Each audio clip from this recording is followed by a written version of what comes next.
Welcome to education temple, your own learning platform. आज का session interesting होने वाला है। हम पढ़ने जा रहे हैं चैप्टर द मिडनाइट विजिटर। तो नोटबुक रेडी रखिए, फोकस बनाए रखिए और वीडियो को एंड तक जरूर देखिए। जो लोग नए हैं चैनल को सब्सक्राइब कर लीजिए ताकि आपको हर इंपॉर्टेंट क्लास का नोटिफिकेशन सबसे पहले मिले। चलिए शुरू करते हैं बिना टाइम वेस्ट किए। तो इस जबरदस्त स्टोरी को ना हम 4 हिस्सों में समझेंगे। सबसे पहले हम मिलेंगे एक ऐसे स्पाई से जो स्पाई जैसा लगता ही नहीं है। फिर एंट्री होगी एक बिन बुलाए मेहमान की जो पूरा सीन ही पलट देगा। उसके बाद आएगी एक बैल्कनी की सुपर इंटरेस्टिंग कहानी और लास्ट में एक ऐसा ट्विस्ट आएगा जो आपका दिमाग घुमा देगा। रेडी हो? तो चलिए शुरू करते हैं हमारे हीरो और सेबल से। लेकिन जैसा हीरो हम फिल्मों में देखते हैं ना, ये वैसा बिल्कुल नहीं है। और उससे मिलकर एक राइटर हैं फाउलर, उनका तो सारा जोश ही ठंडा पड़ जाता है। आइए जानते हैं ऐसा क्यों हुआ। देखो, जब भी हम सीक्रेट एजेंट या स्पाई सुनते हैं तो दिमाग में क्या इमेज आती है? जेम्स बॉन्ड जैसी, राइट? एकदम फिट, स्मार्ट, डैशिंग पर्सनालिटी। पर हमारा हीरो ऑजिबल भाई साहब इस लिस्ट से बिल्कुल अलग है। वो मोटा है, थोड़ा सा अनटाइडी है और इतना बातूनी है कि स्पाई वाली कोई मिस्ट्री ही नहीं बचती। आउल फाउलर, जो कि एक राइटर है, वो एक एक्शन पैक स्टोरी की उम्मीद में ऑजिबल से मिलने आया था। उसने सोचा था कोई जबरदस्त हीरो मिलेगा, लेकिन ऑजिबल को देखते ही उसकी सारी उम्मीदें पानी में चली गईं, क्योंकि ऑजिबल वैसा बिल्कुल भी नहीं था जैसा उसने स्पाई स्टोरीज में पढ़ा था। यहाँ ऑथर असाबल के अपीयरेंस पर काफी जोर दे रहे हैं। वो कहते हैं असाबल मोटा था, नहीं, बहुत मोटा था। और इससे भी अजीब बात ये थी कि रहता तो वो पेरिस में था, पर उसकी इंग्लिश में अमेरिकन टच था। मतलब दूर दूर तक कोई स्पाई वाली फीलिंग ही नहीं आ रही थी। लेकिन ऑजिबल को कम मत समझो। वो फॉलर की शक्ल देखकर ही उसकी डिसअपॉइंटमेंट समझ गया और उसने सीधा बोल दिया, तुमने सोचा होगा यहाँ अंधेरे में लोग मिलेंगे, गोलियां चलेंगी, वाइन में जहर होगा, है ना? इससे पता चलता है कि भाई बंदा दिखता सिंपल है पर दिमाग से बहुत शार्प है। अब तक फाउलर को सब कुछ बड़ा ही बोरिंग लग रहा था, पर उसे क्या पता था कि पिक्चर तो अभी शुरू हुई है। अब कहानी में होने वाली है एक ऐसी एंट्री जो इस शांत सी शाम को एकदम सस्पेंसफुल बना देगी।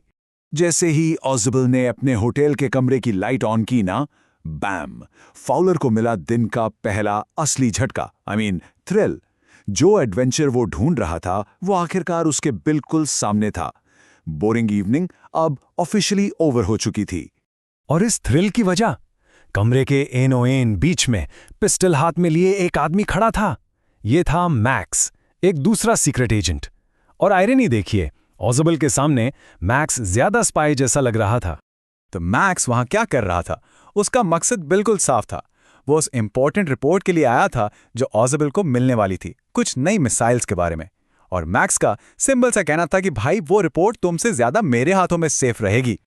अब हम आते हैं स्टोरी के सबसे कमाल के हिस्से पर। एक ऐसी सिचुएशन जहां किसी के भी हाथ पांव फूल जाते, वहां ऑजिबल पैनिक नहीं करता, बल्कि वो अपने सबसे बड़े हथियार का इस्तेमाल करता है, अपने दिमाग का। और यहीं से शुरू होती है बैल्कनी की कहानी। एक मिनट सोचिए, आपके सामने कोई गन लेकर खड़ा हो, आप क्या करेंगे? डर जाएंगे, चिल्लाने लगेंगे, राइट? पर ऑजिबल वो बिल्कुल कूल रहता है। घबराने के बजाय वो एक कहानी सुनाना शुरू कर देता है। ऑजिबल गुस्सा होने का नाटक करते हुए कहता है, उफ, ये इस महीने में दूसरी बार है कि कोई इस परेशान करने वाली बैल्कनी से मेरे कमरे में घुस आया है। बस इस एक लाइन से उसने मैक्स के दिमाग में एक बीज बो दिया कि खिड़की के ठीक बाहर एक बैल्कनी है। और उसने क्या जबरदस्त कहानी बनाई। उसने बताया कि यह कमरा पहले एक बड़े फ्लैट का हिस्सा था, बगल वाला कमरा लिविंग रूम था जिसकी एक बैल्कनी थी, और वही बैल्कनी अब उसकी खिड़की के नीचे आती है। इतनी डिटेल में कहानी सुनाई कि मैक्स और फाउलर दोनों ने ही विश्वास कर लिया। ठीक उसी वक्त जब मैक्स इस बैल्कनी वाली स्टोरी को सच मान रहा था, दरवाजे पर जोर से दस्तक होती है। खट खट। कमरे का टेंशन अचानक से डबल हो गया। ये था ऑजिबल का दूसरा मास्टर स्ट्रोक। वो एकदम कॉन्फिडेंस से कहता है, ओ ये पुलिस होगी। मैंने सोचा इतने इंपॉर्टेंट पेपर्स के लिए थोड़ी एक्स्ट्रा प्रोटेक्शन तो बनती है। ये सुनकर मैक्स के तो पसीने छूट गए। पहले बैल्कनी का रास्ता और अब पुलिस। और अब हम पहुंच गए हैं कहानी के क्लाइमैक्स पर, द रियल ट्विस्ट। चलिए देखते हैं कि ऑजिबल इस टेंशन भरे माहौल को कैसे आखिर अंजाम देता है और बेचारे मैक्स का क्या होता है। पुलिस का नाम सुनते ही मैक्स तो पैनिक कर गया। उसका एस्केप प्लान तैयार था। वो जल्दी से खिड़की की तरफ जाता है ताकि उस बैल्कनी पर छिप सके, जिस पर अब उसे पूरा यकीन हो चुका था। और जैसे ही मैक्स खिड़की से नीचे कूदता है, एक तीखी चीख सुनाई देती है और फिर एकदम सन्नाटा। फाउलर तो बस हक्का बक्का खड़ा देखता रह जाता है। तो अब सबसे बड़ा सवाल, दरवाजे पर आखिर था कौन? क्या सच में पुलिस थी जैसा ओजुबल ने कहा? क्या लगता है आपको? सोचो सोचो। दरवाज़ा खुलता है और सामने एक वेटर खड़ा होता है। पुलिस कुछ नहीं बल्कि हेनरी नाम का एक वेटर जो बस ऑसिबल के ऑर्डर किए हुए ड्रिंक्स लाया था। इसे कहते हैं एकदम शानदार प्लॉट ट्विस्ट। जैब फाउलर पूछता है कि क्या वो बैल्कनी वाला आदमी वापस आएगा, तो ऑजिबल बड़े आराम से कहता है, नहीं, वो अब वापस नहीं आएगा, क्योंकि मेरे दोस्त वहां कोई बैल्कनी है ही नहीं। और यही था ऑजिबल का मास्टर प्लान, जिसने दुश्मन को बिना हथियार उठाए ही हरा दिया। तो इस स्टोरी से हमें क्या सीखने को मिलता है? सबसे पहली और सबसे इंपॉर्टेंट बात, अपीयरेंसेस कैन बी डिसीविंग, यानी किसी को उसके आउटर लुक से जज नहीं करना चाहिए। दूसरा, आपका सबसे बड़ा हथियार आपका प्रेजेंस ऑफ माइंड है।